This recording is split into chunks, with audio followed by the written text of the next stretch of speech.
हाँ सर आ गया। आ गया सर, ठीक है, ओके सर।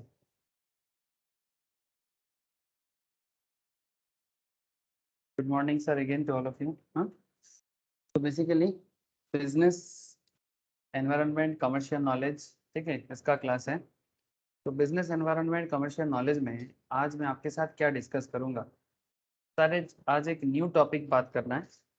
टॉपिक जो है जैसे चार्टर्ड अकाउंटेंसी फाउंडेशंस में इसको हम लोग एंड सीएस एनवायरनमेंट में, तो सीएस एंट्रेंस में ये टॉपिक जो है इसको बेसिकली बिजनेस एनवायरनमेंट के अंदर पढ़ाया जाता है सीएस में। इसका नाम है sir organisations facilitating business. Organisations facilitating business, मतलब इससे पहले हम लोग एक चैप्टर कर रहे थे, इसका नाम था कि गवर्नमेंट पॉलिसीज फॉर बिजनेस। जिन लोगों का नहीं हुआ वो बाद में फिर से करेगा, डोंट वरी। बट आज मैं आपको बिजनेस के बारे में जो बात करने चाह रहा हूँ वो बात ऐसा है कि इंडिया जो है सर, हमारा कंट्री, ठीक है, इस कंट्री में बिजनेस तो डेवलप होना है। बिजनेस डेवलप नहीं होगा तो चार्टर्ड बन के क्या करोगे, कॉस्ट अकाउंटेंट बन के क्या करोगे, और कंपनी सेक्रेटरी बन के क्या करोगे, या फिर एमबीए का एग्जाम पास करे ही क्या करोगे, है ना। बिजनेस होगा उसको मैनेज करना है, बिजनेस को डेवलप करना है, बिजनेस को सपोर्ट देना है, बिजनेस का प्रॉब्लम सॉल्व करना है। जब बिजनेस ही नहीं होगा, जब बिजनेस ही नहीं होगा तो फिर कैसे होगा। तो आज मेरा जो डिस्कशन है आप लोगों के साथ, उसका नाम है सर ऑर्गेनाइजेशंस फैसिलिटेटिंग बिजनेस। मतलब हमारे देश में बिजनेस को देखने के लिए, बिजनेस को संभालने के लिए कुछ ऑर्गेनाइजेशन है, जो गवर्नमेंट ऑर्गेनाइजेशन है। कुछ नाम सुन के ही आप लोग समझ जाओगे कि मैं क्या नाम बताना चाहता हूँ। जैसे कि एक नाम सबसे पहले आएगा sir, RBI, reserve bank of India, जो हमारे देश का मतलब मॉनेटरी सिस्टम को चलाते हैं, जो हमारे देश में मॉनेटरी सिस्टम को भी चलाते हैं। जैसे इकोनॉमिक्स में एक टॉपिक होता है, नॉर्मली ये सीएस के केस में भी है और सीएमए के केस में भी है, यही टॉपिक इकोनॉमिक्स में अलग से थोड़ा सा स्पेशल करके दिया है, मनी एंड बैंकिंग। तो मनी एंड बैंकिंग मतलब क्या हो गया, वही आरबीआई का कॉन्सेप्ट। आरबीआई कैसे काम करता है उसको जानना है। तो जिधर से भी देखो, इकोनॉमिक पैरामीटर से देखो, बिजनेस एनवायरनमेंट पैरामीटर से देखो, कॉन्सेप्ट सेम है। तो बात क्या है सर, बात ऐसा है कि हम लोग आज ऐसे कुछ ऑर्गेनाइजेशन है, जैसे कि मैं आपको आरबीआई के बारे में बोला, फिर मैं आपके साथ एक अनदर इंटरेस्टिंग ऑर्गेनाइजेशन है जिसका नाम है सर सेबी। क्या नाम है, सेबी। सेबी का नाम सुना है आप लोगों ने, anyone please tell me. SEBI का नाम सुना आप लोगों ने, सेबी का फुल फॉर्म क्या होगा, कौन बताएगा, जनरल नॉलेज भी है सर, बताओ, कोई तो बताओ। SEBI, सेबी का फुल फॉर्म क्या है, सनोन, नयनी, ट्राई करो सर, अरे ट्राई तो करो, मेरा आवाज तो आ रहा है आप लोगों को, अरे गलत होने से थोड़ी ना कुछ होगा, बोलो। Security and exchange board of India. Thank you sir, security and exchange board of India, ठीक है। तो मैं आपके साथ सेबी के बारे में भी डिस्कस करूंगा sir. Security and exchange board of India, full form तो पता चल गया, लेकिन सर करता क्या है। सर हमारे देश में जितना कंपनी चलता है ना, कंपनी समझते हो, business, big big corporate organisations, इनको संभालने के लिए कंपनी लॉ सेबी को बताया गया। मतलब बेसिकली स्टॉक मार्केट है ना sir, stock market, money market, capital market, इनको जो कंट्रोल होता है, इनको कंट्रोल करने के लिए सेबी, इसीलिए नाम भी है सिक्योरिटी। सिक्योरिटी मतलब सिक्योरिटी गार्ड नहीं थे बाबा। मेरे को जब स्टार्टिंग में बचपन में मुझे जब पता चला था, तो मैं समझा था सिक्योरिटी एक्सचेंज बोर्ड मतलब ये लोग ये सिक्योरिटी गार्ड का एक्सचेंज करता है। मैं तब स्कूल में पढ़ता था, तो सेबी का जब फर्स्ट टाइम हमने नाम सुना था सिक्योरिटी में, तब सिक्योरिटी एक्सचेंज मतलब जरूर सिक्योरिटी गार्ड को लेके कुछ है। पता नहीं था कि ये जो शेयर मार्केट है, मनी मार्केट है, म्यूचुअल फंड्स है, गवर्नमेंट बॉन्ड है, गवर्नमेंट डिवेंचर्स है, ये जो मैं इस चीज़ों के बारे में बात कर रहा हूँ ना, इसको सिक्योरिटी कहते हैं। बाद में बात करता हूँ सर, जब सेबी के बारे में डिस्कशन करूंगा तो बात करूंगा। स्टॉक मार्केट में भी डिस्कशन होगा, बेसिक डिस्कशन होगा। स्टॉक मार्केट में डिटेल्स नहीं जा सकता, उसके लिए डिटेल स्टॉक मार्केट का क्लास जब आप लोग इंटरेस्टेड हो जाओगे, स्टॉक मार्केट का डिटेल्स क्लास में ज्वाइन करना, तो आपको स्टॉक मार्केट डिटेल्स पता चलेगा। बट हम लोग सेबी बताने के टाइम पे स्टॉक मार्केट का डिस्कशन जरूर करेंगे। जैसे आरबीआई के बारे में बात करना है तो बैंकिंग के बारे में तो बात करना ही पड़ेगा ना सर। तो ऐसा ही SEBI, RBI, CCI, competition commission of India, ऐसा कुछ इंपॉर्टेंट ऑर्गेनाइजेशन है। इंश्योरेंस रेगुलेटरी डेवलपमेंट अथॉरिटी, ठीक है, जो हमारे देश में जो इंश्योरेंस बिजनेस चलता है या जो इंश्योरेंस कॉन्सेप्ट चलता है, इसको देखभाल करने के लिए भी ऑर्गेनाइजेशन है। इसका नाम है IRDA, insurance regulatory and development authority. Mutual fund organisation, ठीक है, mutual fund association of India, ऐसे डिफरेंट ऑर्गेनाइजेशन है, ठीक है, जो क्या करता है, जिसका क्या काम है, एक्सपोर्ट इंपोर्ट को देखने के लिए एक्सिम बोल के एक बैंक सिस्टम है जो एक्सपोर्ट इंपोर्ट को देखता है, फॉरेन एक्सचेंज मैटर को देखने के लिए ऑर्गेनाइजेशन है। तो ऐसे डिफरेंट काइंड ऑफ मैटर को देखने के लिए डिफरेंट ऑर्गेनाइजेशन गवर्नमेंट लेवल में परफॉर्म करता है। इन सिंपल अगर कहा जाए तो इनका काम क्या है, देश के अंदर बिजनेस को डेवलप करना। इसीलिए नाम क्या है सर, ऑर्गेनाइजेशन फैसिलिटेटिंग बिजनेस, ठीक है। अगर ये ऑर्गेनाइजेशन नहीं होता ना तो देश में बिजनेस में डेवलपमेंट भी ना आता।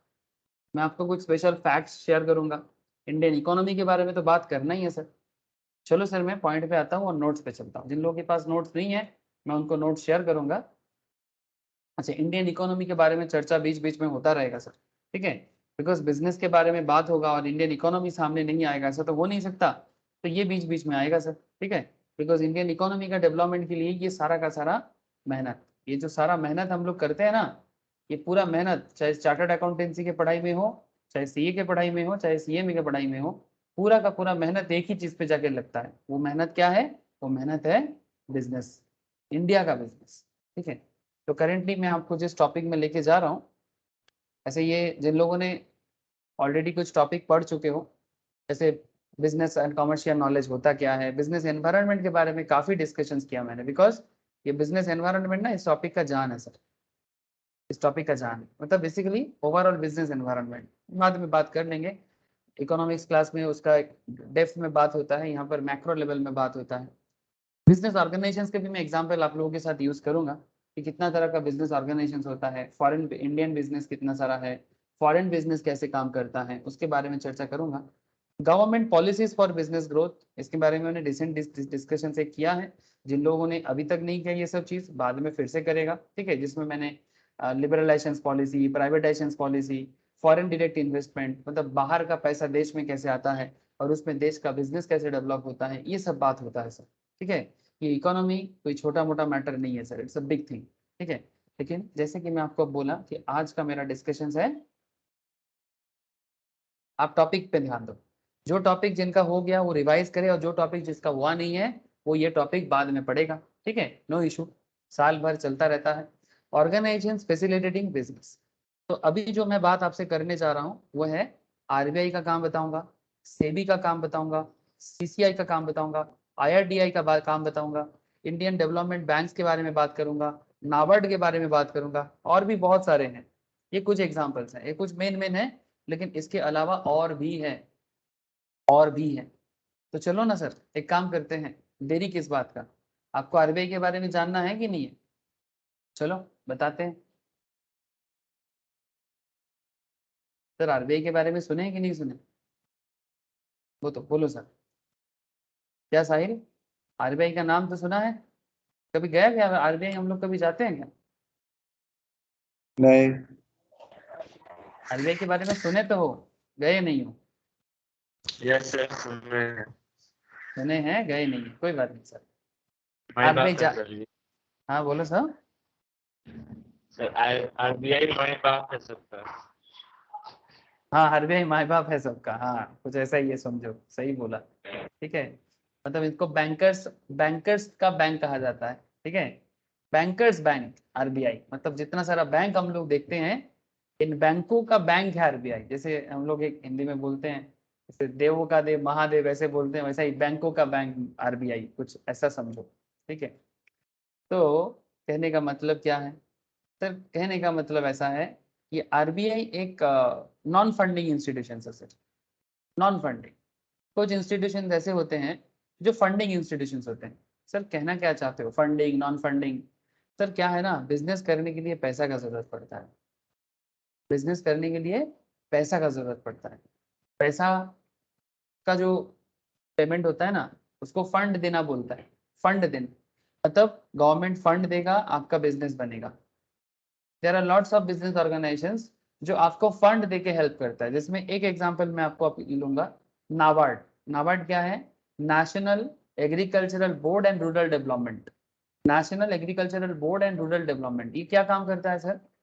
गांव गांव में, छोटा छोटा शहर में, जैसे मानो किसी को अगर एग्रीकल्चरल डेवलपमेंट करना है, मिल्क प्रोसेसिंग यूनिट बनाना है, एनिमल हस्बेंड्री, जैसे कि मानो ब्रॉयलर फार्म होता है ना, ये मुर्गी वगैरह का फार्मिंग करना, फिश फिश फिश फिश का काम करना, फिश फिश क्या बोलते हैं उसको, फिश फार्मिंग, ठीक है, या फिर PC culture, agriculture, any kind of, ठीक है, हॉर्टिकल्चर, ठीक है, या फिर किसी भी तरह का फैक्ट्री जो विलेज एरिया में डेवलप हो सकता है, एनी काइंड ऑफ फैक्ट्री जो विलेज एरिया में डेवलपमेंट हो सकता है, उसके लिए नाबार्ड क्या करता है? फंडिंग करता है। ऐसे नहीं कर देगा, प्रॉपर बिजनेस प्लान होना चाहिए, प्रॉपर आपका ऑब्जेक्टिव होना चाहिए, ठीक है, तब जाके आपको फंडिंग करता है।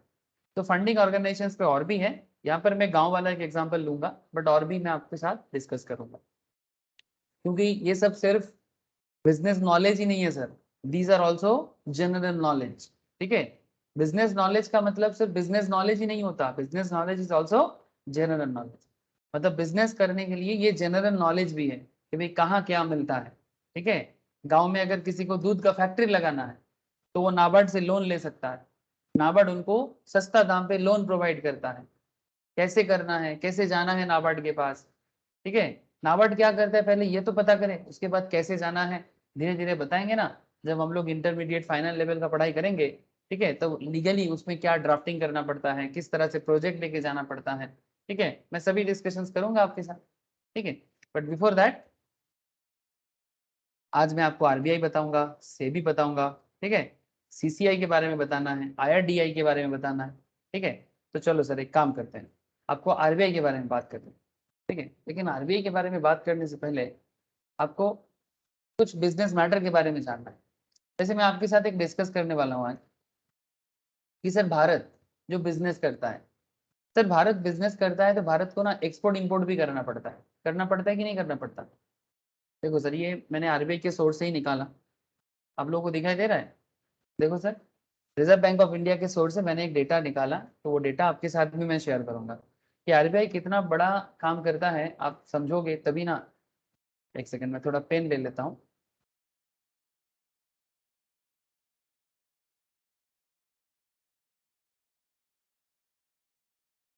ये रहा सर, ये है sir top commodities imported by India. Import मतलब, इंपोर्ट का क्या मतलब होता है? हम लोग बंगाली में बोलते हैं सर आमदनी, हिंदी में बोलते, हिंदी में क्या बोलते हैं? आयात, ठीक है। और और एक होता है सर एक्सपोर्ट। एक्सपोर्ट मतलब बंगाली में क्या बोलते हैं सर? रफ्तानी, ठीक है। हिंदी में क्या बोलता है रे? एक्सपोर्ट को हिंदी में क्या बोलेगा? निर्यात। निर्यात। हाँ थैंक यू सर, ठीक है, निर्यात बोलते हैं, ठीक है। तो कहने का मतलब है कि भारत कितना सारा प्रोडक्ट दुनिया आउट ऑफ द मतलब दुनिया के दूसरे कंट्री से लेता है, और कितना सारा प्रोडक्ट दुनिया के बाकी सारे कंट्री को देता है, बेचता है, ठीक है। तो ये एक लिस्ट है सर, फाइनेंशियल ईयर 21 का भारत का एक्सपोर्ट का लिस्ट, जो मुझे बेसिकली आरबीआई से ही मिला। तो मैं आपको बताना चाहता हूँ कि आरबीआई का काम बहुत बड़ा है, बिग काम करता है, और बहुत इंपॉर्टेंट काम भी करता है। क्यों इंपॉर्टेंट? क्यों सर? सर इंपॉर्टेंट इसलिए बिकॉज देश का बिजनेस कैसा चलेगा, ये पूरा का पूरा फंक्शन इसके हाथ में, पूरा फंक्शन एक्चुअली पैसा का सब कुछ इनके हाथ में है। तो इनको सारा चीज का ख्याल रखना पड़ता है कि देश में जरूरत क्या है, देश में जरूरत क्या है, कौन सा प्रोडक्ट हमारे देश में मिलता नहीं है, अगर वो नहीं मिलता है तो क्या भारत में उसका नीड है। तो भारत का डिमांड को फुलफिल करने के लिए क्या गवर्नमेंट के पास पैसा है? अगर पैसा नहीं है तो क्या भारत लोन ले सकता है? इतना आसान बात नहीं है जितना आसानी से हम लोग बात कर रहे हैं। इन रियलिटी गवर्नमेंट को इसके लिए बहुत मेहनत करना पड़ता है, और गवर्नमेंट के बिहाफ में ये मेहनत आरबीआई करता है। जैसे आपको मैं अगर एग्जांपल के तौर पे top commodities export by India, अगर मैं टोटल अमाउंट दिखाऊं तो भारत ने 2021 में 21-22 में टोटल 291.1 बिलियन का एक्सपोर्ट किया है, एक साल का हिसाब है, ठीक है, इंडिया टोटल एक्सपोर्ट। अब आप यहाँ पर देखो, मैं आपको एक्सपोर्ट बताया, तो अभी मैं आपको इंपोर्ट भी बता रहा, भारत ने कितना इंपोर्ट किया। अच्छा, इंपोर्ट का टोटल वैल्यू दिया नहीं है क्या? अच्छा, इंपोर्ट का टोटल वैल्यू यहाँ पर मुझे नहीं मिल रहा है, मिल रहा है क्या? नहीं दिख रहा है मुझे, ठीक है, बाद में दिखा दूंगा, कोई बात नहीं। लेकिन अगर आप आइटम देखोगे, जैसे मानो कि हमारे हाथ में जो प्रोडक्ट्स होता है, हमारे घर घर में जो प्रोडक्ट यूज होता है, ये बाहर से देश को लाना पड़ता है, ठीक है। जैसे ये वो इम्पोर्ट करके लाना पड़ा, जैसे हम लोग घर पे गाड़ी चलाते हैं, है ना, हम लोग घर पे गाड़ी चलाते हैं, ट्रांसपोर्टिंग के थ्रू से हमारे घर पे सामान पहुंचता है। इसके लिए क्या चाहिए सर? पेट्रोलियम चाहिए, क्रूड प्रोडक्ट चाहिए। भारत को सबसे बड़ा जो अमाउंट चीज बाहर से लाना पड़ता है ना, वो है तेल, जिसको हम लोग बोलते हैं पेट्रोल डीजल, ठीक है। पेट्रोल डीजल भारत में नहीं बनता है सर, आपको इसका भारत का जियोग्राफी समझना पड़ेगा।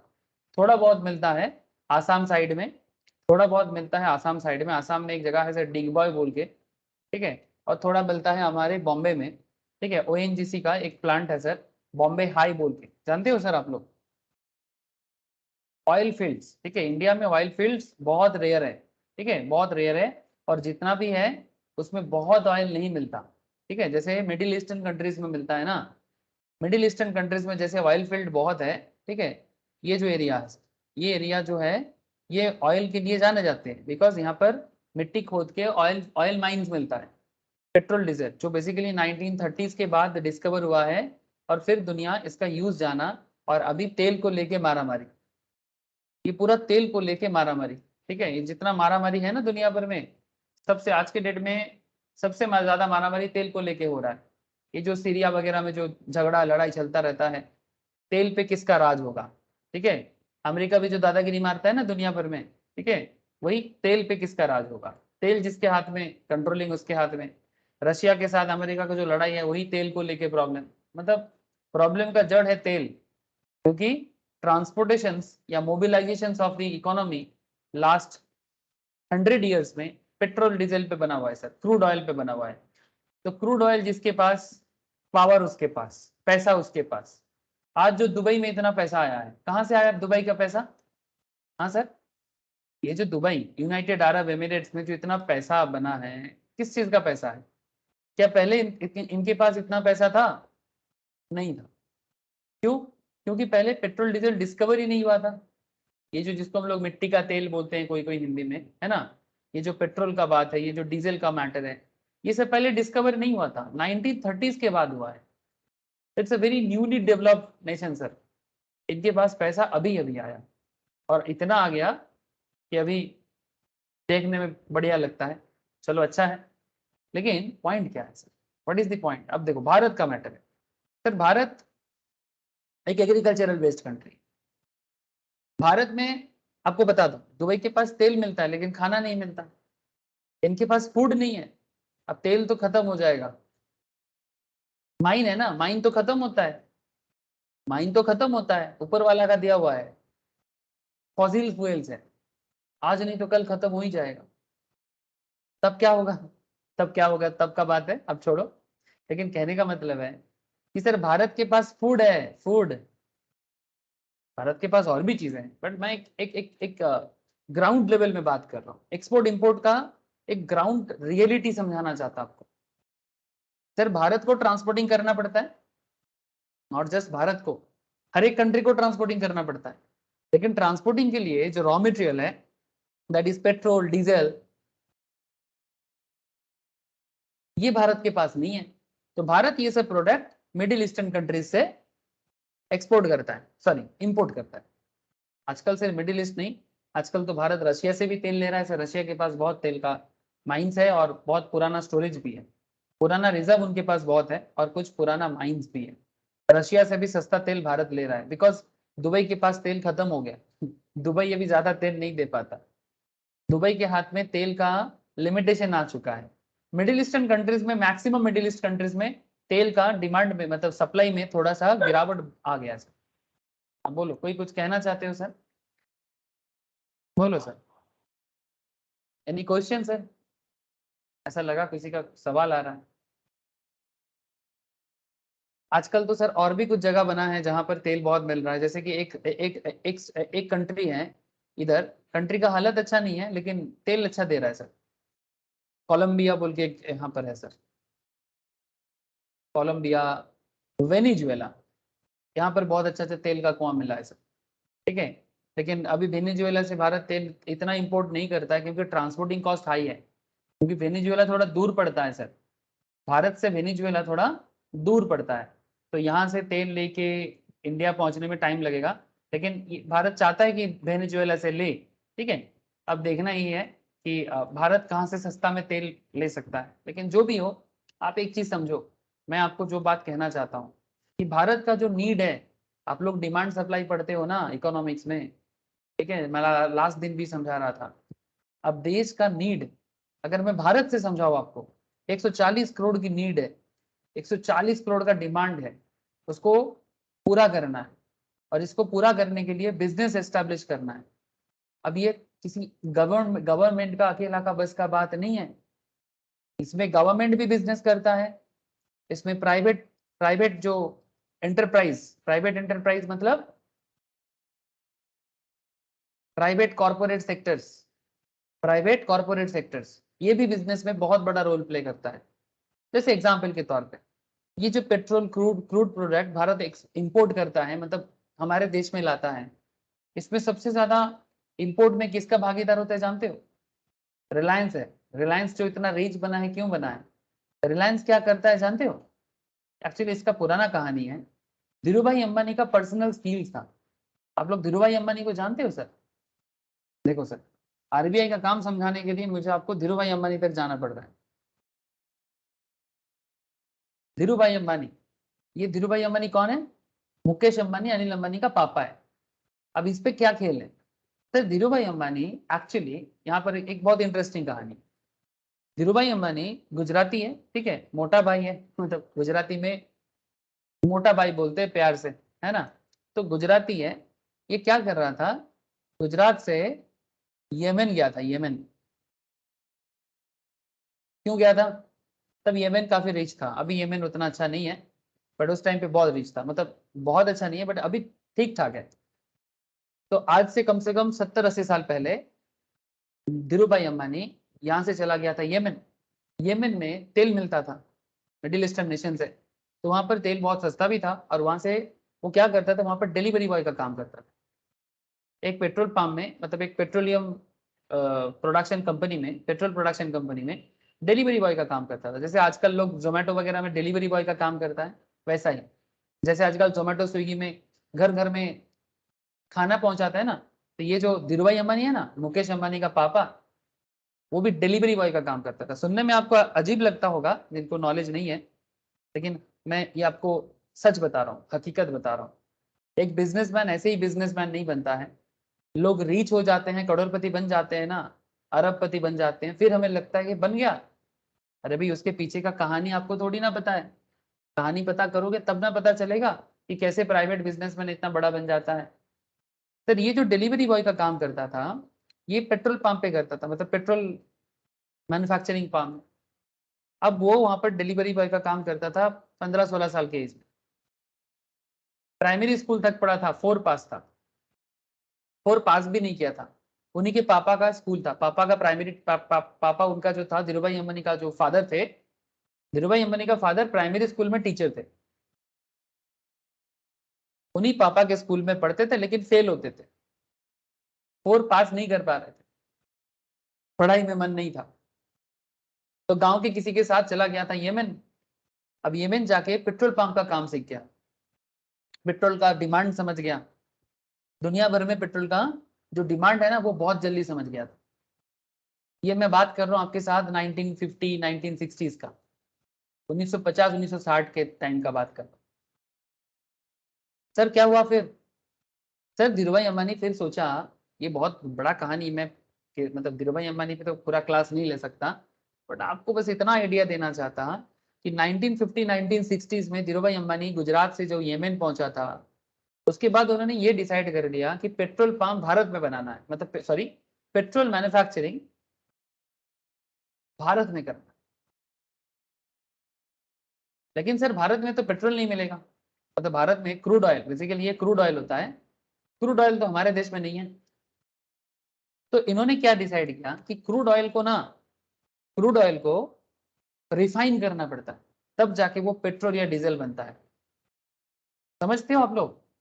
डायरेक्ट क्रूड ऑयल का यूज नहीं होता, ये क्रूड होता है, क्रूड मतलब रॉ, ठीक है, रॉ ऑयल होता है। रॉ ऑयल को गाड़ी में नहीं डाला जा सकता, रॉ ऑयल से थोड़ा प्रोसेस करके डीजल मिलता है और उसमें और प्रोसेस आके पेट्रोल आता है। रिफाइनरी बोलते हैं इसको। क्या बोलते हैं इसको? रिफाइनरी। ठीक है, तो धीरू भाई अंबानी ने एक ड्रीम देखा था। क्या ड्रीम था जानते हो? पेट्रोल रिफाइनरी मतलब ऑयल रिफाइनरी बनाना है और दुनिया भर में उसको बेचना है। ये कॉन्सेप्ट उन्होंने येमेन में ही समझ गया था और फिर वो वहां से आके यहाँ पर सोचा कि बना लेगा। लेकिन सर करोड़ों का मैटर है, एक डिलीवरी बॉय के पास इतना पैसा कहाँ से आएगा? सुनने में अजीब लग रहा होगा आप लोगों को, साउंड वर्ड, लेकिन ये हो रहा है सर, ये हुआ है। तो धीरू भाई Ambani, this is the person sir, बहुत मेहनत करके धीरे धीरे पेट्रोल रिफाइनरी बाद में बना सर। ठीक है, कहाँ पर है? वर्ल्ड का सबसे बड़ा रिफाइनरी गुजरात में है आज, जामनगर रिफाइनरी। अगर आप सर्च करोगे ना, पता है आप लोगों को, जनरल नॉलेज है, वर्ल्ड का सबसे बड़ा रिफाइनरी है गुजरात के जामनगर में। गुजरात में जामनगर एक बोल के एक बहुत बड़ा एरिया है सर, वहां पर रिलायंस का सबसे बड़ा रिफाइनरी है। ये रिफाइनरी का इमेज मैं आपको दिखा रहा हूँ, देख पा रहे आप? Hello sir, please tell me, क्या आप लोगों को दिखाई दे रहा है? अगर आप भारत का बिजनेस सेटअप समझोगे ना, तो आपको आरबीआई का काम बहुत इजीली समझ में आ जाएगा। मैं आता हूँ आरबीआई में, पहले केस स्टडीज देख लो कि क्या जरूरत पड़ता है सरकार को, क्या जरूरत पड़ता है प्राइवेट एंटरप्राइज मतलब प्राइवेट इंडिविजुअल्स, इंडिविजुअल्स मतलब जो गवर्नमेंट नहीं है, प्राइवेट, लाइक टाटा बिरला अंबानी जैसे एग्जांपल्स, या फिर कोई भी, वो कैसे बिजनेस में सहयोगी बनता है, वो कैसे देश के बिजनेस पे अपना रोल प्ले कर सकता है। लेकिन ये इंडिविजुअल स्किल पे डिपेंड करता है। ये धीरू भाई अंबानी का इंडिविजुअल स्किल्स है कि वो इतना बड़ा ऑयल रिफाइनरी बनाया। आज ये ऑयल रिफाइनरी जो आप देख पा रहे हो ना सर, इसी ऑयल रिफाइनरी में मिडिल ईस्ट से, रशिया से जो भी तेल आता है या रिफाइन होता है, वो क्रूड लेता है, क्रूड लेके इसको रिफाइन करते हैं, क्योंकि तेल निकालने से भी ज्यादा खर्चा पड़ जाता है तेल को रिफाइन करने में। हेलो सर, क्या आप लोगों को बात समझ में आ रहा है? तेल मिट्टी से निकालने का जो प्रोसेस में उस पर तो कॉस्टिंग है ही, साथ में उसको रिफाइन करने का कॉस्टिंग और ज्यादा पड़ जाता है। समझ रहे हो सर? ठीक है, तो ये कॉन्सेप्ट बेसिकली काम कर रहा है। तो यहाँ पर धीरूभाई अंबानी ने सोचा था, फिर बाद में मुकेश अंबानी ने इसको फुलफिल किया, और आज Jamnagar refinery world largest refinery है। मजाक नहीं कर रहा हूं। तो भारत क्या करता है, ये जो प्रोसेस्ड तेल है ना, इसको भी एक्सपोर्ट करता है। पहले इंपोर्ट करके लाता है, फिर उसमें प्रोसेस करता है, फिर प्रोसेस करके फिर दुनिया में अलग अलग कंट्रीज को बेचता है। हमारे पास तेल नहीं है, बट तेल प्रोसेसिंग यूनिट है, and credit goes to Reliance. Hello sir, क्या आप लोग बात समझ पा रहे हो sir? Hello, please tell me, ये जो मैं आपको बताना चाहता हूँ, ये क्यों बताना चाहता हूँ? मैं आपको आरबीआई पढ़ाने निकला सर, मैं आपको रिलायंस बता रहा हूँ, तेल का बिजनेस समझा रहा हूँ। क्यों? Because business facilitator as a system of arrangement that is the doing of business. जो बिजनेस फैसिलिटेट का काम करता है ना, उसका मेन पर्पस जो होता है, वो बिजनेस को इजी करने के लिए काम करता है, ease of doing of business. आप काम करो, आपका काम को बढ़ावा देने का काम, फैसिलिटी देने का काम हमारा है। किसका है? जैसे कि आरबीआई का है, जैसे कि सेबी है। मैं आगे आगे एक एक का काम बताऊंगा। आज मैं जैसे आरबीआई के बारे में ही आपके साथ डिस्कस करूंगा। क्या आपको बात समझ में आ रहा है? तो बैंक क्या करता है? लोन प्रोवाइड करता है, सब्सिडी प्रोवाइड करता है, आपके पास फंड आता है। लेकिन ये नीड, ये जो आपको फंड जरूरत होने से ही फंड नहीं मिल जाएगा। आरबीआई बैंक को बोलेगा, बैंक आपको लोन प्रोवाइड करेगा, लेकिन इसमें जेन्युइनिटी होना चाहिए। हवा में बोलने से थोड़ी होता है। हवा मतलब, बात समझ रहे हो? हवा में बोलना मतलब आपने तो बोल दिया कि बिजनेस करने के लिए लोन लेना है, लेकिन वो सच में कितना बिजनेस करोगे कि बिजनेस डूबेगा, उसका क्या? और उसमें गवर्नमेंट को भी फायदा है कि नहीं है, देश का फायदा है कि नहीं है। और ये धीरूभाई अंबानी जैसा इंसान ये तो बहुत बड़ा सोच रखते थे, है ना। इसको बोलते हैं सर मतलब फिलान्थ्रॉपी सोच। इनका सोच बहुत बड़ा था देश का। मतलब आज अगर देश आजाद हुआ है due to some freedom fighter, but after independence of India 1947 के बाद आज अगर इंडिया अपने पैरों में खड़ा हुआ है ना, तो इसके पीछे बिजनेसमैन का बहुत बड़ा रोल प्ले है। बिजनेसमैन मतलब 2 नंबरी बिजनेसमैन ऐसा बात नहीं है सर। अगर बिजनेसमैन ना होता तो इकोनॉमी कौन संभालता, जॉब कौन क्रिएट करता, है ना। Try to understand sir. Tata का नाम ले लो इसमें, रिलायंस का नाम भी ले लो इसमें, बिरला का नाम ले लो इसमें, आईटीसी का नाम ले लो इसमें, मारुति सुजुकी का नाम ले लो इसमें, ठीक है, जिसका नाम लेना है लो सर। लेकिन बिजनेसमैन है, इकोनॉमी है, तभी जाके आप लोगों का जो है आज इतना सोच बढ़ रहा है ना, इसी के कारण हो रहा है। अगर ये लोग कॉन्फिडेंस ना देता तो आज भी भारत एक गरीब इकोनॉमी रह जाता, ठीक है। तो एक देश को गरीब से अमीर बनाने का जो प्रोसेस है ना, इसमें बिजनेसमैन का रोल है। अब वो बड़ा काम करता है तो बड़ा कमाएगा, आप भी करोगे तो आप भी कमाओगे, उसमें क्या है। लेकिन जो स्ट्रगल धीरूभाई अंबानी ने किया, और जिस उस स्ट्रगल का पापा का जो मतलब अपने फादर का स्ट्रगल को उसके बेटा ने जिस तरह के, स्पेशली बड़ा भाई, छोटा भाई नहीं, अनिल अंबानी तो बिजनेस को लुटा दिया सर, लेकिन मुकेश अंबानी अभी तक उसको बरकरार रखा और डे बाई डे ग्रोथ कर रहा है, डे बाई डे ग्रोथ कर रहा है। मैं रिलायंस का नाम इसीलिए लिया बिकॉज रिसेंटली रिलायंस ने जियो लॉन्च किया, और जियो देश का एक बहुत बड़ा नीड था, बिकॉज इंडिया नेटवर्किंग के हालत में काफी पीछे चल रहा था। लेकिन आज जियो आने के बाद ये जो नेटवर्क है, ये देश में मतलब मोबाइल नेटवर्क बहुत आसान हो गया। और रिलायंस का न्यू स्लोगन क्या बन गया, न्यू स्लोगन बन गया data is the new oil. मतलब धीरूभाई अंबानी का जो सोच था उस जमाने में, वो येमेन जाके सीखा था कि ऑयल देश का भविष्य है, ठीक है, oil is the future of the country. और अब आज के डेट में धीरूभाई अंबानी का बेटा मुकेश अंबानी ने क्या सोचा कि डेटा, जैसे कि जियो ला के बताया कि data is the new oil. मतलब ऑयल का जमाना खत्म हो रहा है, अब नेटवर्क का जमाना है। ऑयल का जमाना रहेगा, लेकिन ऑयल का मार्केट सैचुरेटेड हो चुका है। अब अगर न्यू बिजनेस फंडा है तो वो नेटवर्किंग बिजनेस में है। इसीलिए उनका जो पैसा था उसको उन्होंने धीरे धीरे नेटवर्क में भी लगाया। तो ये जो बिजनेस का आइडिया लोगों के अंदर आ रहा है ना सर, एंटरप्रेन्योर के अंदर आता है ना, ये बिजनेस करने के लिए आता है। लेकिन इस बिजनेस का एक सटीक, एक सही तरह से इनका ना एक डायरेक्शन दिखाना है इनको। और इस डायरेक्शन पे जब भी इनको जरूरत पड़ेगा, ये फैसिलिटेटर के पास पहुंचेगा। फैसिलिटेटर के पास मतलब जैसे आरबीआई। अब अभी मैं आपको वही समझाना चाहता हूँ। लिस्ट में मैं बाद में फिर से आता हूँ कि भारत क्या क्या इंपोर्ट करता है और भारत क्या क्या एक्सपोर्ट करता है, ठीक है। अगर देखा जाए तो भारत का इंपोर्ट कम ज्यादा है सर, भारत ज्यादा इंपोर्ट करता है ओवरऑल, ठीक है। That is not good for the country. अच्छा होता है जो कंट्री ज्यादा एक्सपोर्ट करता है कॉम्पेयर टू इंपोर्ट। क्यों?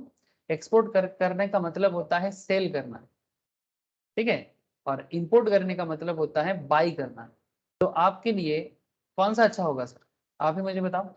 नयनी please tell me, Nayani, Sanon, Rajanna, anyone please tell me, Sahil please tell me. Export करने से आपको पैसा मिलेगा कि इंपोर्ट करने से पैसा मिलेगा? इंपोर्ट करने से तो खर्चा होता है। Import is the expense for the country and export is the income for the country. this will be always better, it will be always better if we do much more export than import। क्या बात समझ में आ रहा है? Hello sir, श्रद्धा বল, বোঝা যাচ্ছে?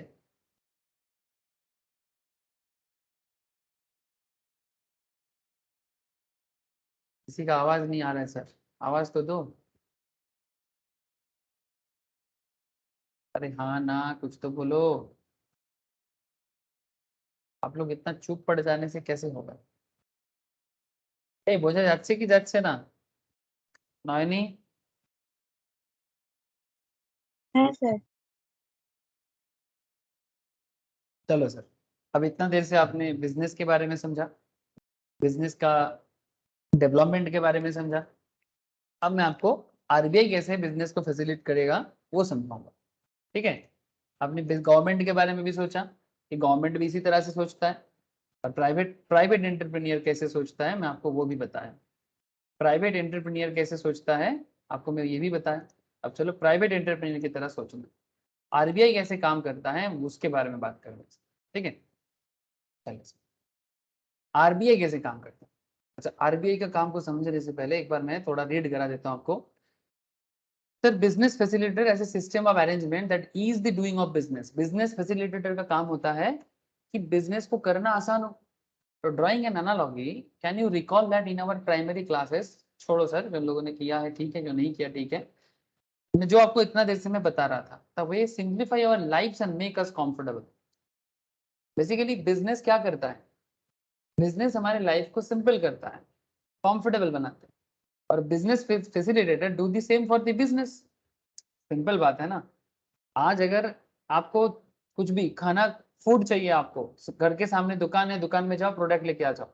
Company है उसको बनाते हैं, मैन्युफैक्चर करते हैं। आपको भूख लगता है, जैसे मानो जल्दी खाना है चाहिए, तो जैसे कंपनी ने क्या किया, नेस्ले ने क्या किया। एक सिंपल एग्जांपल ले रहा हूँ मैं आपको। नेस्ले क्या प्रॉब्लम सॉल्व किया, देखो प्रॉब्लम सॉल्विंग स्किल होता है बिजनेस।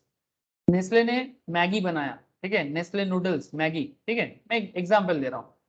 नेस्ले क्या क्या चीज ऑब्जर्व किया, नेस्ले ने देखा कि भाई मार्केट में लोग आजकल बहुत फास्ट हो रहा है, जल्दी खाना चाहिए, जल्दी फूड, फास्ट फूड। लेकिन होटल में खाना नहीं है, इनको घर पे खा के खाना चाहता है। तो नेस्ले ने एक बहुत इंटरेस्टिंग सोचा, 2 मिनट्स नूडल। मतलब ऐसा प्रोसेस किया, जस्ट ट्राई टू अंडरस्टैंड। ऐसा प्रोसेस किया कि वो 2 मिनट में आप मैगी बना के अपना जो हंगर है उसको भर सकते हो। सर हेल्थ के लिए अच्छा है नहीं है उसमें बात नहीं करते अभी, हाँ कि सर हेल्दी नहीं है, अनहेल्दी है। हाँ सर मैं समझता हूँ, ज्यादा मैगी खाना अच्छा नहीं होता है, अनहेल्दी है। लेकिन now my current focus is not about health, it's about business. ठीक है, हेल्दी अनहेल्दी के बारे में बाद में बात कर लेंगे। ठीक है, नाउ क्वेश्चन इज दैट कि ये जो मैगी ने नेस्ले ने जो सोचा, ठीक है, वट एवर नेस्ले थिंग्स, ये उनका बिजनेस माइंड सेटअप है। ये नेस्ले का बिजनेस माइंड सेटअप है। अब इस बिजनेस माइंड सेटअप के साथ नेस्ले अपना बिजनेस पे एक ग्रोथ लाया।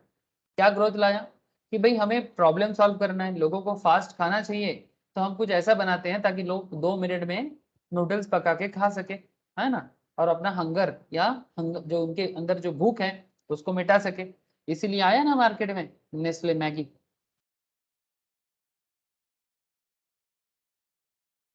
अब देखो मैं यहाँ पर मैगी खाने के लिए नहीं बोल रहा, मैं आपको बस इतना बताना चाहता हूँ कि ये मैगी पैकेट को बनाने के पीछे नेस्ले का बहुत बड़ा बिजनेस सोच काम करता है। मार्केट में मैगी बनाने के लिए क्या चाहिए होता है सर, मैगी किस चीज से बनता है, मैगी का मेन मटेरियल क्या है, जल्दी बोलो, what is the main material for the Maggi. अगर आपको कल नूडल्स फैक्ट्री बनाना है, आप क्या क्या मटेरियल्स लाओगे, टेल मी, बोलो।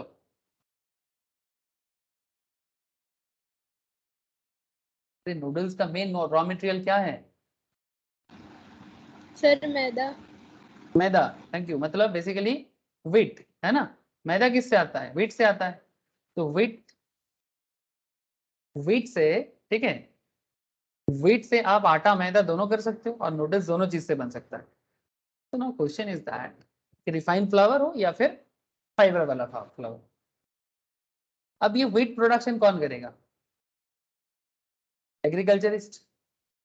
अब ये चीज मैगी को पता था कि इंडिया में, इंडियन मार्केट में व्हीट तो मिलता है। अब व्हीट मिलता है तो उसको प्रोसेस करके नूडल्स बनाया जा सकता है। कहाँ से सीखेगा सर, ये जो नूडल्स है कहाँ का फूड है, एनी आइडिया। नूडल्स मेनली किस, मतलब कौन से क्यूजिन के अंदर आता है, ये basically Chinese, no sir, it's a Tibetan foods mainly. Chinese भी है बट इंडियंस को इसके बारे में पहले टिबेटन से पता चला था, तिब्बत का जो लोग है। ठीक है, तिब्बत हमारा बहुत ही अच्छा पड़ोसी था, बट सर क्या है ना, आजकल तिब्बत चाइना के पास है, चाइना ने तिब्बत को हड़प लिया। ठीक है, यही तो चाइना का प्रॉब्लम है, पैसा बना रहा है, पावरफुल बन रहा है और लोगों को अपने अंदर ले रहा है। ये है तिब्बत का एरिया। ठीक है, तिब्बत के साथ भारत का दोस्ती बहुत पुराना है और नूडल्स बनाना हम लोग तिब्बतियन से सीखे हैं। तिब्बतन से सीखे हैं, दुनिया भर में ये कॉन्सेप्ट फैला है, फिर बाद में चाइनीज फूड के थ्रू से भी ये कॉन्सेप्ट स्प्रेड कर गया। मोमो चाइनीज है ना, मोमो भी तिब्बतन फूड है। Now what is the concept here sir? Concept is that public को एक ऐसा चीज बना के दिया, उसमें क्या हुआ, लोगों का कॉम्फर्ट आ गया। सिंप्लीफाई अवर लाइफ्स। भूख लगा तो मैगी खा लो, जल्दी में हो जाएगा, फटाफट हो जाएगा। Healthy unhealthy second part, healthy unhealthy is a different part. मैं बिजनेस के बारे में सोच रहा हूँ। Business is all about problem solving skills. Entrepreneurship और कुछ नहीं है। आपके साइड में क्या प्रॉब्लम है, ढूंढो, प्रॉब्लम का सोल्यूशन निकालो, आप एंटरप्रेन्योर बनोगे। लेकिन जितना बोलना मैं आसानी से बोला ना, इतना आसानी से करना नहीं होता है सर। ठीक है, मतलब इतना आसान नहीं होता है जब मतलब आपको रियल लाइफ प्रॉब्लम फेस करना पड़ता है। ठीक है, तो उसके लिए आपको क्या करना पड़ेगा, नॉलेज लेना पड़ेगा, मेहनत करने के लिए अपने अंदर जज्बात रखना पड़ेगा, है ना, इंथुसियाज्म रखना पड़ेगा, तब जाके आप प्रॉब्लम सॉल्व कर सकते हो। रिच लोग ऐसे ही नहीं बनता। कोई बोलता है किस्मत से रिच बन गया, अरे भाई किस्मत है अपनी जगह में, भगवान किस्मत भी उसी के साथ रहता है जो मेहनत करता है। लिख के रख लो सर बात, किस्मत भी उसी के साथ होता है जो मेहनत ही होता है। चुपचाप बैठे रहोगे, किस्मत ज्यादा दिन तक साथ नहीं देगा। नाउ क्वेश्चन इज दैट कि बिजनेस तो सिंप्लीफाई करने के लिए आ गया, अब बिजनेस को फैसिलिटी देने के लिए आरबीआई आ जाएगा। जैसे कि स्टार्टिंग में साहिल एक अच्छा बात किया था, माई बाप है सबका। ठीक है, आरबीआई बैंकों का bank, bankers bank. We rationalize their need in the context of complexities associated with pursuing business as an occupation. अगर आपको बिजनेस करना है ना, तो आपको प्रॉब्लम फेस करना पड़ता है, कॉम्प्लेक्सिटीज फेस करना पड़ता है। जैसे जो भी बड़ा बिजनेस बना है, चाहे रिलायंस का कहानी सुन लो आप, चाहे आप नेस्ले का कहानी देख लो जाके, चाहे पेप्सी कोको कोला देख लो, चाहे फ्लिपकार्ट अमेजन देख लो, जो मर्जी देख लो सर, मेहनत है सर, मेहनत है, रिस्क है, डूबने का भी चांसेस है। So what is the point? अगर आप अपना करियर को बिजनेसमैन की तरह बनाना चाहते हो, well defined employment and not so complex professional practice, one may argue that since auxiliaries और aids to trade such as banking, ये क्या है, ये बैंकिंग क्या है, ये बिजनेस है तभी बैंकिंग है, बिजनेस ना होता तो बैंकिंग क्या क्या होता। मैं आपको आरबीआई के बारे में बताना चाहता, और आरबीआई बैंकिंग सिस्टम को डेवलप किया। ट्रेड का ऑक्सिलरी, ऑक्सिलरी मतलब हेल्पिंग है, डायरेक्ट मैटर नहीं है बैंकिंग।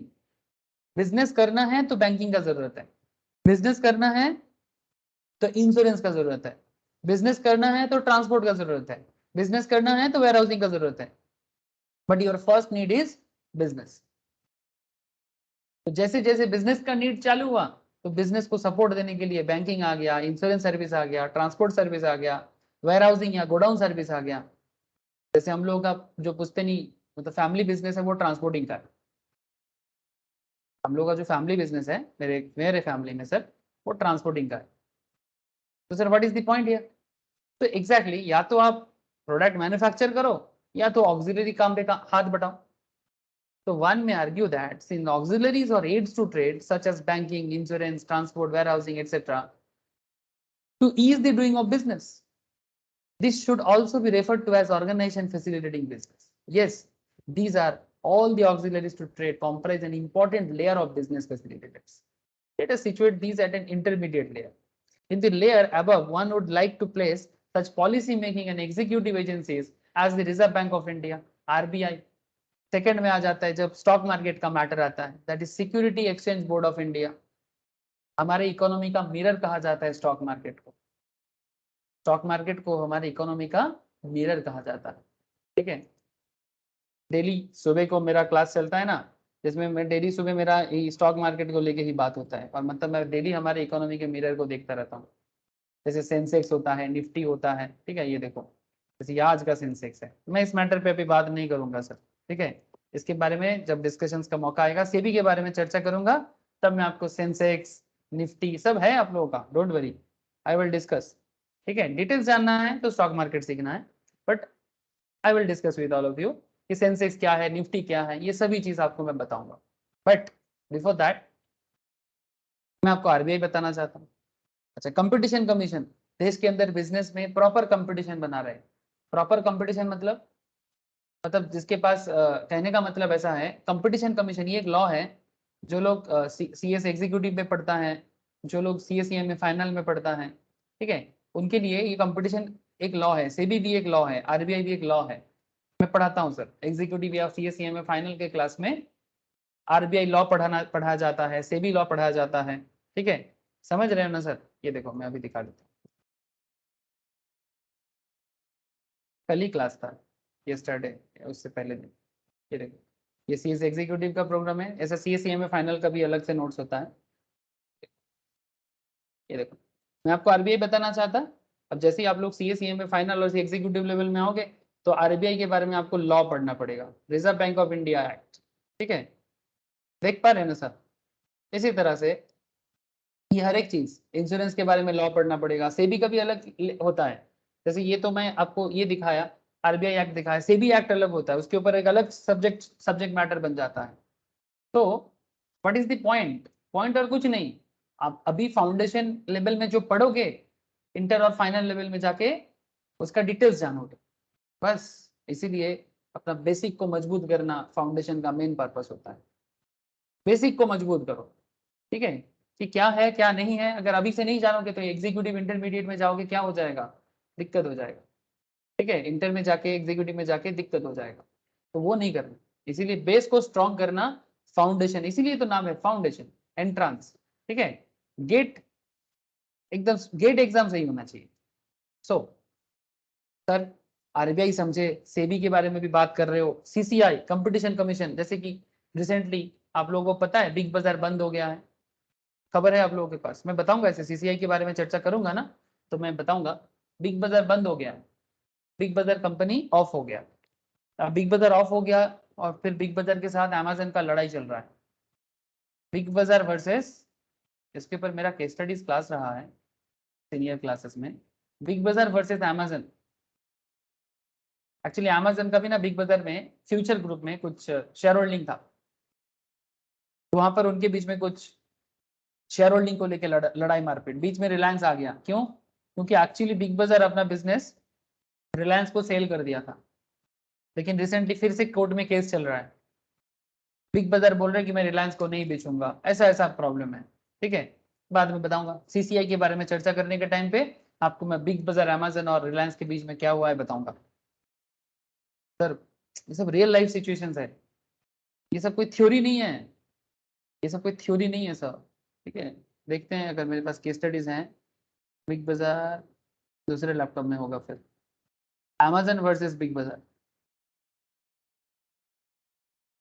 दूसरे लैपटॉप में होगा, ठीक है। अलग केस लॉ होता है, मैं पढ़ाऊंगा सर, जब CCI के बारे में बताऊंगा मैं बताऊंगा आपको कि क्या कंपटीशन देखना पड़ता है। और इसको देखने के लिए प्रॉपर लॉ है सर, लॉ, कंपटीशन लॉ है, जो कंपटीशन कमीशन को नजर, मतलब बेसिकली ओवरव्यू करता है। नहीं तो क्या है ना, कोई भी बड़ा बिजनेस छोटा बिजनेस को इजीली एक्वायर कर लेगा, या फिर मार्केट में सिर्फ बड़ा बिजनेस ही रहेगा, छोटा बिजनेस रह ही नहीं पाएगा, ठीक है। क्योंकि रिलायंस के पास, टाटा के पास, बिरला के पास इतना पैसा है कि छोटा मोटा बिजनेस को आसानी से खरीद सकता है। बट ऐसा नहीं है कि आप आपके पास पैसा है तो आप कुछ भी करोगे, नहीं, ऐसा नहीं है, ठीक है। एक सर्टेन लेवल में मैटर को देखना पड़ता है। This a very interesting act sir आज के डेट में।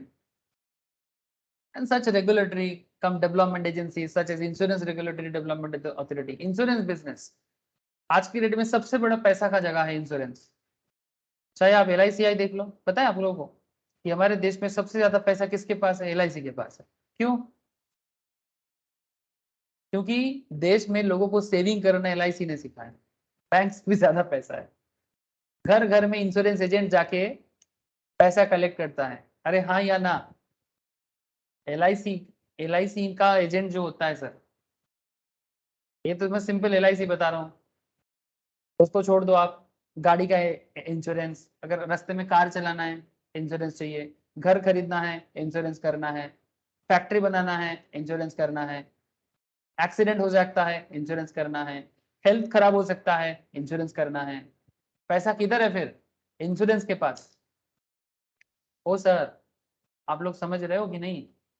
घर पे ये सब डिस्कशन होता है इंश्योरेंस के बारे में, मतलब कहाँ किसका इंश्योरेंस है, LIC है कि नहीं है, हाँ, जिंदगी के बाद भी, जिंदगी के साथ भी।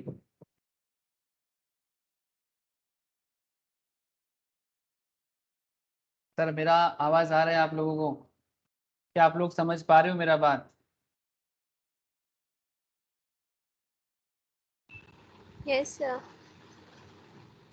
तो आपको इंश्योरेंस बिजनेस समझना होगा, उसके लिए आपको IRDA का काम समझना। Sir, one may also envisage a layer of facilitator below that we may refer to as a point of contract layer. Together, these may be regarded as comprising what may be defined as the business facilitation system. एक image आपको कुछ बताता है, जैसे हर घर कुछ कहता है तो हर इमेज भी कुछ कहता है। इमेज क्या बता रहा है? देखो, अगर देश में बिजनेस डेवलप करना है, अगर कंट्री के अंदर इकोनॉमी को डेवलप करना है, तो क्या करना होगा? सर, बिजनेस तो अंदर होता है, point of contact and business facilitators. Side में होते हैं auxiliaries and aids to trade, मतलब जो बिजनेस को एड का मतलब क्या होता है? सहायक। एड का मतलब जो बंगाली में हम लोग बोलते हैं ना साहाज्य करा, जो बिजनेस का सहायक बनता है, ठीक है, या मतलब जो बिजनेस को साहाज्य करता है। साहाज्य समझते हो ना, बंगाली में बोलते हैं साहाज्य, हेल्प करना, aids to trade, auxiliaries. And सबसे बाहर होता है funding and non funding institutions. Funding मतलब जैसे कि बैंक, जैसे कि नाबार्ड। बैंक मतलब कॉमर्शियल बैंक, जैसे कि नाबार्ड। नाबार्ड भी है कॉमर्शियल बैंक, तो बिजनेस करता है। Yes sir, any question? ऐसा लगा किसी का सवाल आ रहा है? बोलो, मुझे लगा किसी का क्वेश्चन आ रहा है। No question? ओके सर, मैं आगे बढ़ता हूँ फिर। नाबार्ड जैसे ऑर्गेनाइजेशन है, NABARD, national agricultural board and rural development, गांव में बिजनेस करने के लिए सस्ता लोन देता है, सस्ता लोन, चीप लोन। आजकल गवर्नमेंट का बहुत सारा लोन का फैसिलिटी आया है, मुद्रा योजना वगैरह बहुत कुछ आया है, ठीक है। बंधन जैसे माइक्रो फाइनेंस इंस्टीट्यूशंस काम करता है। मैं सब चीज बताऊंगा धीरे धीरे आपको, लेकिन आप बात को समझा करो कि बिजनेस बीच में रहेगा। बिजनेस को हेल्प करने के लिए जैसे कि RBI वगैरह है, सेबी है, ठीक है, RBI है, सेबी है, IRDA है, ठीक है, ये लोग एड्स टू ट्रेड का काम करेगा। और सबसे बाहर रहेगा फंडिंग नॉन फंडिंग इंस्टीट्यूशंस भी साथ में रहेगा। सो इस तरह से एक बिजनेस एनवायरनमेंट प्रॉपरली बनता है सर। चलो सर, ये तो हो गया रफ आइडिया। अब बात करना है RBI के बारे में। हाँ, इतना देर से मैं बहुत सारा बात कर लिया, government as a business facilitator. और इसमें मैं आपको बात जो बताना चाहता हूँ वो है RBI, reserve bank of India. नहीं तो आप सोचोगे सर कब से बोल रहे हो RBI बताओगे, RBI बताओगे, बता ही नहीं रहे। अब बताते हैं ना RBI क्या करता है, बिजनेस को फैसिलिटेट करने के लिए क्या करता है। समझ तो आपको आ ही गया, बट फिर भी थोड़ा ऑर्गेनाइज वे में देखो सर। जिन लोगों को मैं मनी एंड बैंकिंग बोल के CA inter as well as CMA foundation, CA inter में रिजर्व बैंक के ऊपर काफी डिटेल्स होता है, ठीक है, इकोनॉमिक्स के अंदर।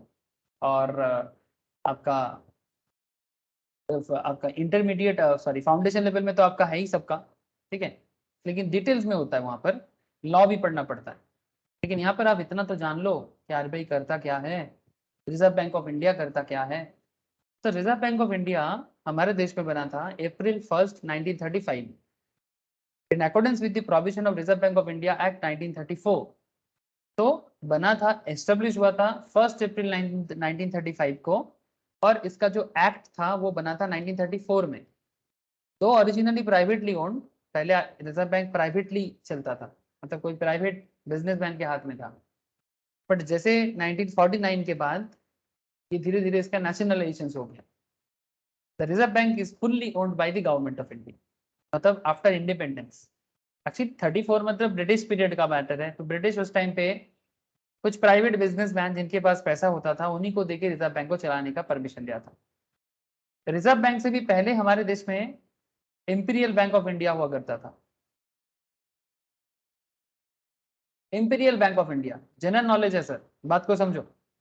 इंपीरियल बैंक ऑफ इंडिया ये बेसिकली बाद में SBI बना, स्टेट बैंक ऑफ इंडिया बना, जो RBI से भी पहले था, ठीक है। फिर बाद में SBI को, मतलब इंपीरियल बैंक ऑफ इंडिया को कंट्रोल करने के लिए RBI बनाया गया।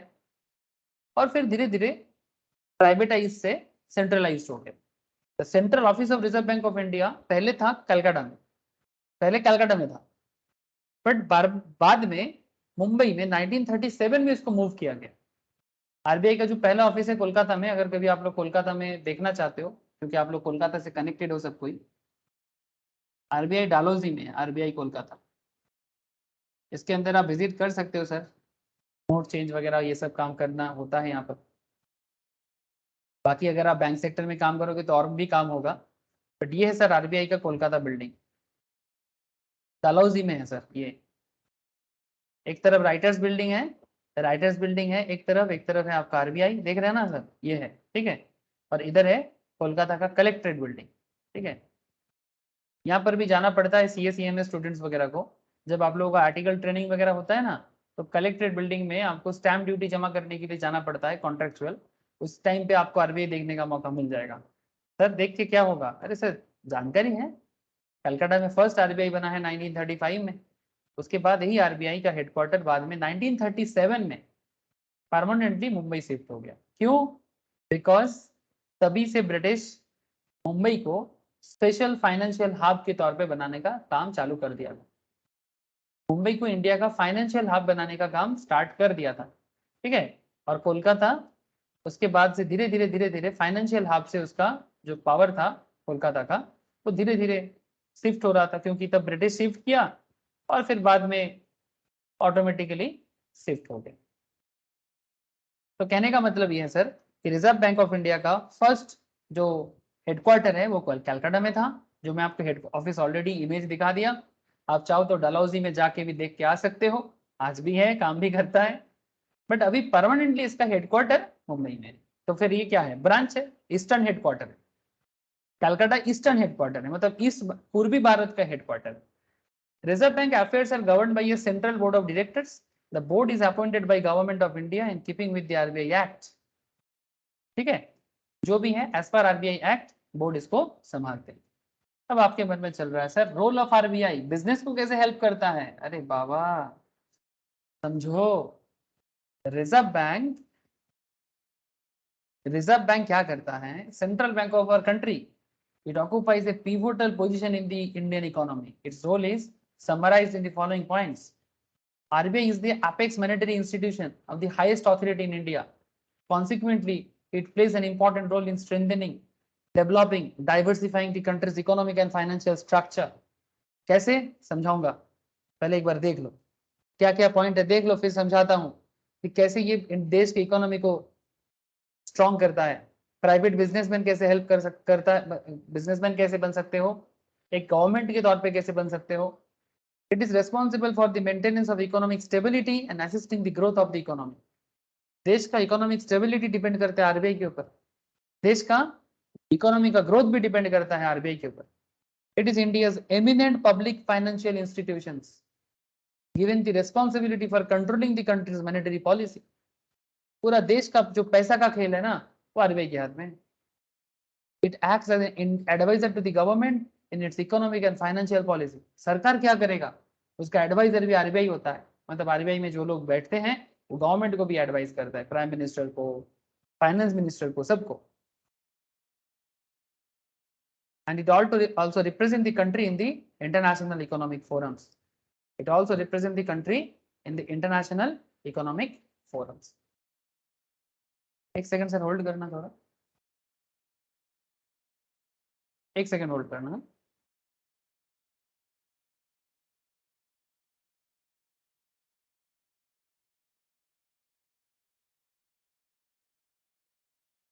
तब तक आप स्क्रीन को देखिए थोड़ा, 2 सेकंड में आता हूँ सर।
हेलो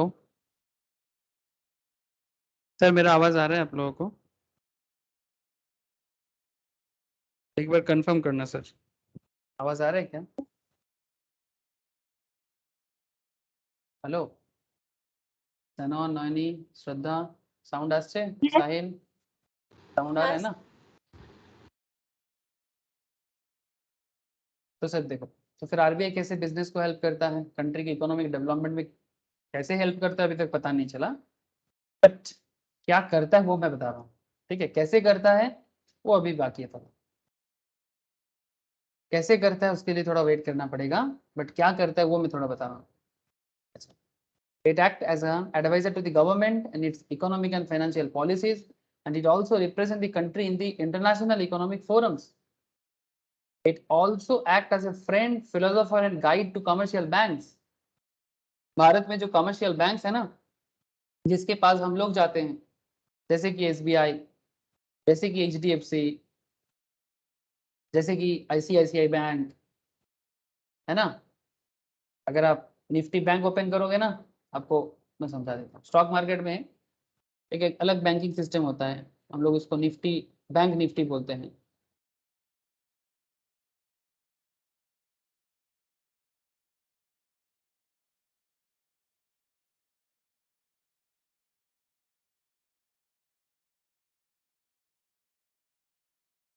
तब सिर्फ बैंक के ऊपर ही अलग मार्केट में, स्टॉक मार्केट में कॉन्सेप्ट काम करता है। बस मैं आपको बस इतना बताना चाहता हूँ कि देश में कौन सा बैंक मोटा मोटी हमारे देश में जो, ये देखो सर, बैंक निफ्टी में आईडीबीआई है, एक्सिस है, एचडीएफसी है, ठीक है।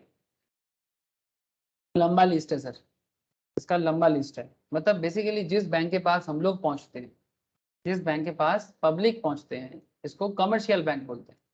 और ये कमर्शियल बैंक कैसे काम करेगा, कमर्शियल बैंक कैसे काम करेगा, इसका भी जो फ्रेंड, गाइड एंड फिलोसोफर की तरह कमर्शियल बैंक काम करे, sorry reserve bank of India काम करे। In fact, it is responsible for the development of an adequate and sound banking system in the country and for the growth of organized money and capital market. मतलब देश में money market and capital market में improvement हो, ये भी depend करता है कि आरबीआई के डिसीजन में। समझ रहे हो sir? India being an emerging economy, the RBI has to keep inflationary trends under control and to see that main priority sectors like agriculture, exports, small scale industry, ये सभी कुछ डिपेंड करता है आरबीआई किस तरह का डिसीजन ले रहा है, कि देश का एक्सपोर्ट ग्रोथ होगा, देश का एग्रीकल्चरल में ग्रोथ होगा, देश में स्मॉल स्केल इंडस्ट्री में ग्रोथ होगा। Each and everything depend on RBI decision making. जैसे कि मैं आपको बता रहा था ना सर, स्टार्टिंग में मैं आपके लिए दो इंपॉर्टेंट, जैसे कि हाँ देखो, ये देश का एक्सपोर्ट और इंपोर्ट का डेटा है। जैसे इंडिया क्या क्या एक्सपोर्ट ज्यादा करता है, देखो, आई होप आपको नजर आ रहा है सर। सर भारत सबसे ज्यादा एक्सपोर्ट करता है इंजीनियरिंग गुड्स का, 76.7 बिलियन का। सेकंड में आता है जेम्स एंड ज्वेलरी, 26 बिलियन का। पेट्रोलियम प्रोडक्ट्स मतलब रिफाइन वगैरह करके 25.7 बिलियन का। Drugs and pharmaceuticals 24 billion. Other commodity है हमारा 23.4 billion. Organic inorganic chemicals, RMG of the textile, electronic goods, cotton, yarn etc. 9.8 billion. Rice 8.8 billion, ठीक है। प्लास्टिक एंड प्लास्टिक्स एंड लाइनोलेनम, ठीक है, वही पेट्रोलियम से बनता है। मेरीन प्रोडक्ट्स, आयरन और स्पाइसेस 3.9 बिलियन। एक जमाने में भारत सबसे ज्यादा स्पाइस, आज भी भारत स्पाइसेस में बहुत बेहतर है, ठीक है, बट एक जमाने में भारत का यही सबसे बड़ा बिजनेस होता था, आज से 2000-3000 साल पहले। Meat, dairy and poultry products 3.6 billion. तो ये भारत का एक्सपोर्ट प्रोडक्ट्स है, ठीक है, ये भारत का एक्सपोर्ट है। और यहाँ पर आपको इंपोर्ट भी नजर आएगा। ये डेटा मैं आप लोगों के साथ शेयर करूंगा, ठीक है, आरबीआई से ही मैंने लिया, तो इसीलिए मैं आपको सोचता हूँ कि आप लोगों के साथ इसका जनरल भी नॉलेज भी डिस्कशन हो जाएगा। तो आप लोग जरूर इसको गो थ्रू कीजिएगा कि भारत क्या क्या एक्सपोर्ट करता है और भारत क्या क्या इंपोर्ट करता है सबसे ज्यादा, recent trend. Now question is that India being an emerging economy, RBI has to keep inflationary trends under control. मतलब देश के अंदर जो महंगाई है ना, इसको सटीक मेंटेन करना है, इन्फ्लेशन को सटीक मेंटेन करना है, उसको देखने का काम भी आरबीआई का है। It also It has also to protect the market for government security and channelize credit in desired direction. Government securities मतलब सरकार का जो पैसा है ना सर, सरकार का जो पैसा है गवर्नमेंट सिक्योरिटी बोलते हैं उसको। हम लोग भी चाहे तो गवर्नमेंट सिक्योरिटीज में इन्वेस्ट कर सकते हैं। तो गवर्नमेंट पब्लिक से लोन लेता है, गवर्नमेंट पब्लिक से बिजनेस से लोन लेता है, फिर उसको प्रॉपर तरीके से क्रेडिट चैनलाइज करते हैं डिजायर्ड डायरेक्शंस पे। एग्जांपल के तौर पे गवर्नमेंट क्या करता है ना, इसको मनी मार्केट इंस्ट्रूमेंट कहा जाता है सर, गवर्नमेंट सिक्योरिटीज। इसे एक एग्जांपल दिखा रहा हूँ। मेरा एक म्यूचुअल फंड्स है, एक्चुअली मैं ये म्यूचुअल फंड क्लास में इसका डिटेल्स मेरे को डिस्कशंस करने का मौका मिलता है। एक सेकंड, आपको दिखाने से आपको समझ में आएगा गवर्नमेंट सिक्योरिटीज क्या होता है। मैं आपको दिखाना चाहता हूँ, ये पारंपरिक म्यूचुअल फंड्स है। यहाँ पर मैं आपको एक फंड दिखाना चाहता हूँ कि जहाँ पर गवर्नमेंट सिक्योरिटीज में किस तरह से पब्लिक पैसा लेता है। जस्ट एग्जाम्पल के लिए दिखा रहा हूँ, क्या आपको दिखाई दे रहा है सर? देखो तो ये एक फंड है, ये म्यूचुअल फंड है जिसमें मेरा इन्वेस्टमेंट वगैरह है या मेरे स्टूडेंट्स लोगों का भी है। ये इसके पास टोटल 700 करोड़ के आसपास है। ये कुछ पैसा स्टॉक मार्केट में भी लगाया गया है, लेकिन इसका मैक्सिमम पैसा गवर्नमेंट सिक्योरिटीज में, जो बहुत सेफ है क्योंकि गवर्नमेंट कभी आपका पैसा डिफॉल्ट नहीं करता। गवर्नमेंट कभी भी आपका पैसा डिफॉल्ट नहीं करता, ठीक है ना। क्वेश्चन इज दैट अब जब गवर्नमेंट डिफॉल्ट नहीं करता तो क्या होता है। यहाँ पर देखिए गवर्नमेंट आपको 8%, 7.5%, 8.5% ऐसे रेट में गवर्नमेंट क्या करेगा, ऐसे रेट में गवर्नमेंट आपसे लोन प्रोवाइड लेगा और बदले में आपको रिटर्न देगा। और ये पैसा गवर्नमेंट क्या करेगा, जैसे देखो state government of Rajasthan, state government of Kerala, Uttar Pradesh, Telangana, Madhya Pradesh, Tamil Nadu, Maharashtra, Tamil Nadu, Punjab, Karnataka, Uttar Pradesh, sovereign है। ये सब सोवेरिन है, मतलब सोवेरिन मतलब सरकार ले रहा है ना, इसलिए सोवेरिन है। तो what is the point here sir? Point is that government जो पैसा हमसे लेता है, ये पैसा रोड बनाने में, रेल नेटवर्क बनाने में गवर्नमेंट को हेल्प होता है और बदले में हम लोग रेल में चढ़ते हैं। तो ये आपके लिए क्या है, हमारे लिए क्या है, इन्वेस्टमेंट है, ठीक है। तो ऐसा म्यूचुअल फंड्स के अंदर आपको गवर्नमेंट सिक्योरिटीज मिल जाता है। सर ये ना, यही तो बिजनेस सिस्टम का एक बहुत ही अजीब कॉन्सेप्ट है, क्योंकि पैसा किसी का नहीं है, पैसा सर्कुलेट होता है। और आरबीआई क्या करता है, ये जो सारा का सारा सिक्योरिटीज है, ये जो सारा का सारा पैसा है, इसको प्रॉपरली चैनलाइज करना, ये आरबीआई का एक बहुत बड़ा रोल है, ठीक है। तो ये मैं आपको आरबीआई के रोल के बारे में बताया। Next is functions of RBI. The preamble of reserve bank of India क्या बताते हैं, to regulate the issue of bank notes. हमारे आपके हाथ में जो पैसा होता है वो आरबीआई के ऊपर डिपेंड करता है। Keeping of reserve with the view to securing monetary stability in India. पैसा जो भी है वो प्रॉपरली सिक्योर रखना, भारत में मॉनेटरी स्टेबिलिटी रखना, and generally to operate the currency and the credit system of country to its advantage. देश का जो करेंसी है उसको प्रॉपरली ऑपरेट करना, क्रेडिट सिस्टम, क्रेडिट सिस्टम मतलब जो हम लोग बैंक में जाके लोन लेते हैं ना सर, बिजनेसमैन जाके लोन लेता है, किसी को होम लोन चाहिए, किसी को पर्सनल लोन चाहिए, किसी को कार लोन चाहिए, है ना सर। जैसे मैं आपको सिंपल दिखाता हूँ, एक्सिस बैंक लोन एग्जाम्पल कितना तरह का लोन आपको नजर आता है। देखो एक्सिस बैंक मैंने ऐसे ही उठा लिया, आप लोग किसी भी बैंक के साइड में जाके देख सकते हो। ये देखो कितना तरह का लोन है, देखो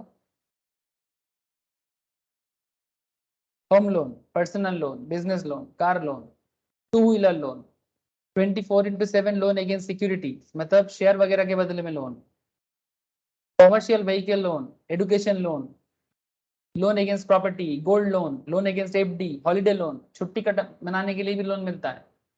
50,000 से लेके 15 लाख तक का लोन मिलता है छुट्टी का लेकिन सबको नहीं मिलता।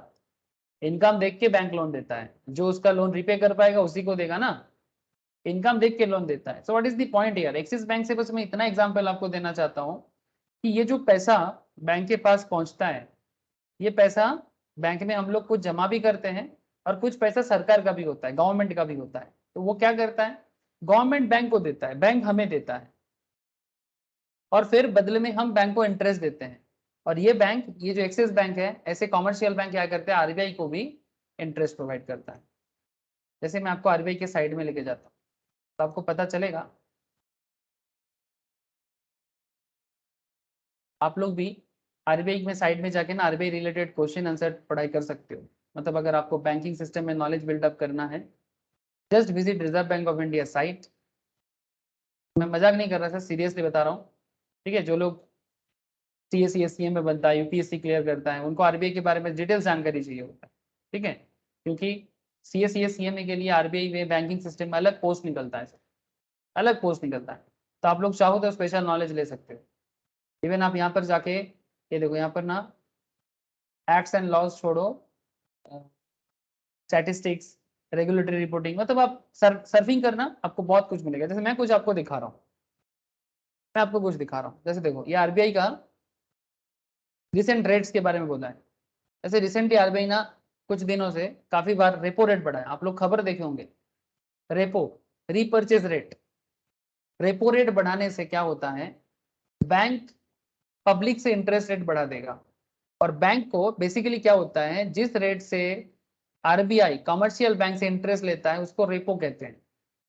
ठीक है, अब जैसे ही रेपो आरबीआई बढ़ा देता है ना कमर्शियल बैंक के लिए, कमर्शियल बैंक क्या करेगा, सीबीज मतलब कमर्शियल बैंक मतलब जिसके पास हम लोग जाते हैं, वो पब्लिक के ऊपर इंटरेस्ट रेट को बढ़ा देगा, पब्लिक इंटरेस्ट इंक्रीज कर देगा।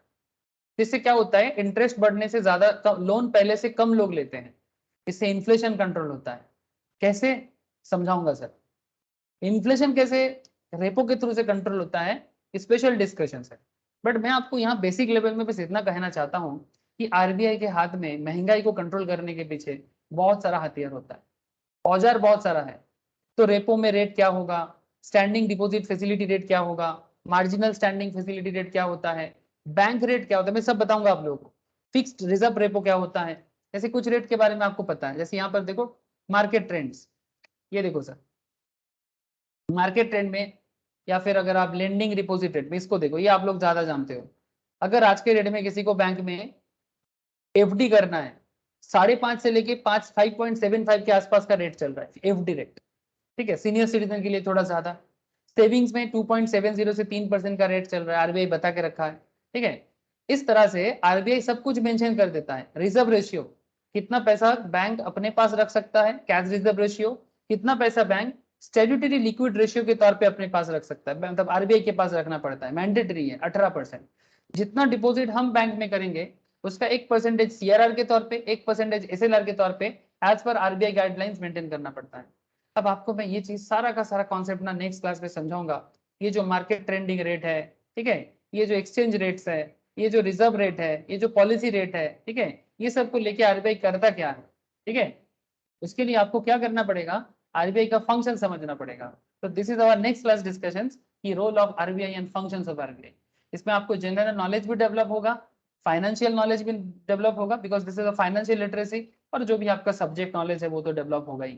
ठीक है, लेकिन sir is a very very practical concept. ठीक है, कि कैसे बैंक करेंसी इशू करता है, बैंकर टू गवर्नमेंट कैसे होता है, बैंकर्स बैंक क्यों कहा जाता है, कस्टडियन ऑफ फॉरेन रिजर्व क्यों होता है, कंट्रोलर ऑफ क्रेडिट कैसे बनता है, प्रमोशनल फंक्शन क्या है। ठीक है, और फिर मैं आपको ये भी बताऊंगा लास्ट में जाके कि फिर बिजनेस फैसिलिटी में आरबीआई कैसे हेल्प करता है। उसके लिए आपको पहले फंक्शंस ऑफ आरबीआई समझना पड़ेगा, जो मेरा नेक्स्ट क्लास का चर्चा रहेगा। आरबीआई में चर्चा जारी रहेगा सर नेक्स्ट क्लास। आज का क्लास इतना ही है। ओके, सनोन, नयनी, साहिल, बोलो सर, क्लियर हुआ बात, बिजनेस फैसिलिटी का क्या कॉन्सेप्ट है, बिजनेस क्या है। ठीक है, नोट जिनके पास नहीं है, साहिल के पास नहीं है, साहिल को मैं नोट शेयर कर देता हूँ। ठीक है, सनोन के पास, नानी के पास है, नोट्स भी है, किताब भी है, पढ़ते रहो सर। ठीक है, पढ़ते रहो, नेक्स्ट क्लास में कंटिन्यू करेंगे। सनोन, कॉपी चेक बहुत जल्दी करके आपको दूंगा जो टेस्ट हुआ है आपका। ठीक है, मुझे याद है सनोन। ठीक है, बहुत जल्दी दूंगा। ओके सर, टाटा, फिर आज इतना ही है, bye. Thank you sir. Okay sir, Tata.